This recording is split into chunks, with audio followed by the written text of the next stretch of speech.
Debilní keci koňáků.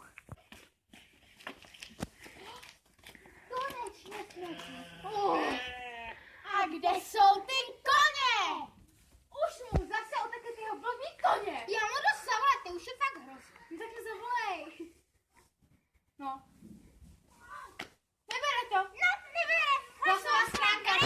Já se na to můžu. To zase otuždoval. Holky, už jste uklidili ty boxy? Jo. Dělej. No zametej, když už máš to koště, ne? Jo.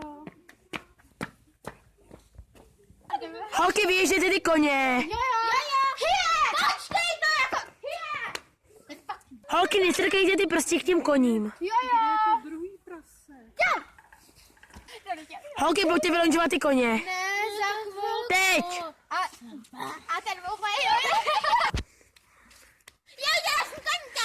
Jo, tak nás dělej. Hop, jo.